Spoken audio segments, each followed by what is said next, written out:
A psicologia científica. O berço da psicologia moderna foi a Alemanha do final do século XIX. Wundt, Weber e Werner trabalharam juntos na Universidade de Leipzig. Seguiram para aquele país muitos estudiosos dessa nova ciência, como o inglês Edward Titchener e o americano William James.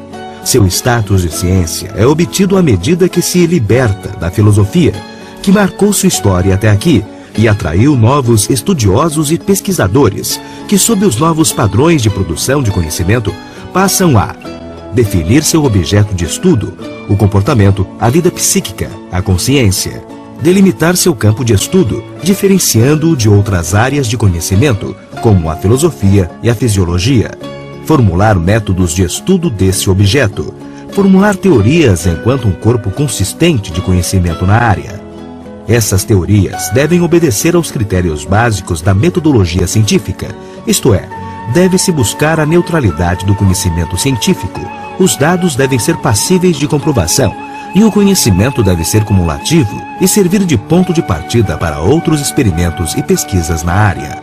Os pioneiros da psicologia procuraram, dentro das possibilidades, atingir tais critérios e formular teorias. Entretanto, os conhecimentos produzidos inicialmente caracterizaram-se muito mais como postura metodológica, que norteava a pesquisa e a construção teórica. Embora a psicologia científica tenha nascido na Alemanha, é nos Estados Unidos que ela encontra campo para um rápido crescimento, resultado do grande avanço econômico que colocou os Estados Unidos na vanguarda do sistema capitalista.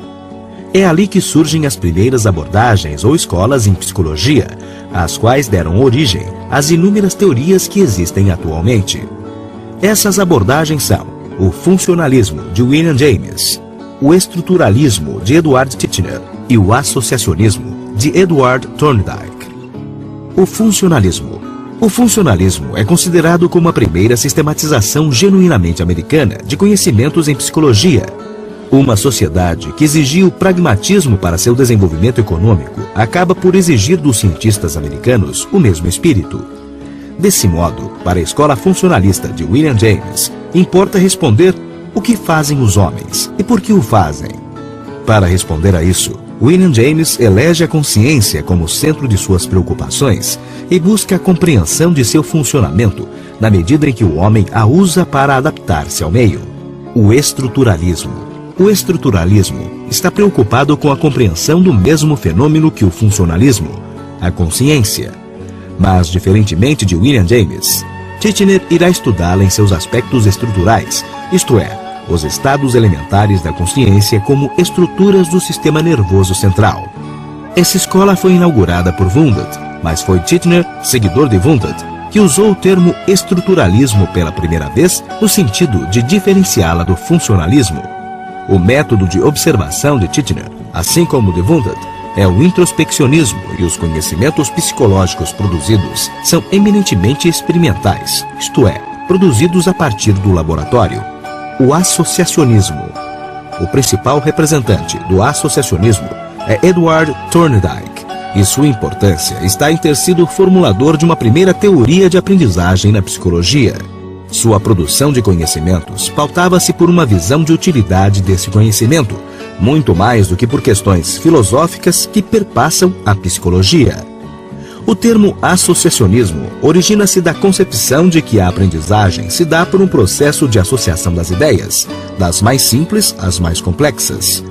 Assim, para aprender um conteúdo complexo, a pessoa precisaria primeiro aprender as ideias mais simples, que estariam associadas àquele conteúdo. Thorndike formulou a lei do efeito, que seria de grande utilidade para a psicologia comportamentalista. De acordo com essa lei, todo o comportamento de um organismo vivo, um homem, um pombo, um rato, tende a se repetir se nós recompensarmos o organismo assim que este emitir o comportamento. Por outro lado, o comportamento tenderá a não acontecer se o organismo for castigado após sua ocorrência. E pela lei do efeito, o organismo irá associar essas situações com outras semelhantes.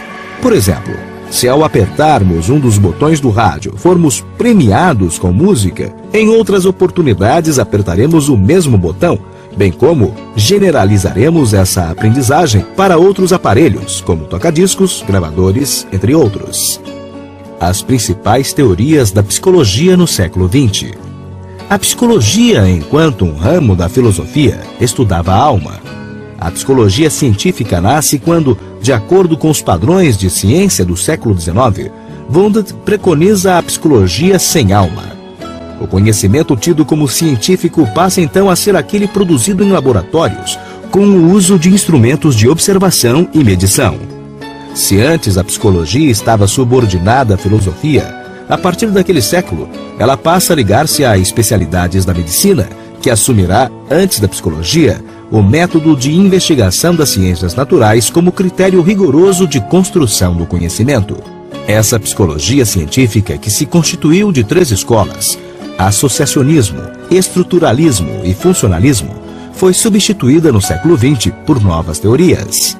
As 3 mais importantes tendências teóricas da psicologia neste século são consideradas por inúmeros autores como sendo o behaviorismo ou teoria SR, Stimulus Respond, estímulo-resposta, a Gestalt e a psicanálise. O behaviorismo, que nasce com Watson e tem um desenvolvimento grande nos Estados Unidos, em função de suas aplicações práticas, tornou-se importante por ter definido o fato psicológico de modo concreto, a partir da noção de comportamento, behavior. A Gestalt, que tem seu berço na Europa, surge como uma negação da fragmentação das ações e processos humanos realizada pelas tendências da psicologia científica do século XIX, postulando a necessidade de se compreender o homem como uma totalidade. A Gestalt é a tendência teórica mais ligada à filosofia. A psicanálise, que nasce com Freud na Áustria, a partir da prática médica, recupera para a psicologia a importância da afetividade e postula o inconsciente como objeto de estudo, quebrando a tradição da psicologia como ciência da consciência e da razão.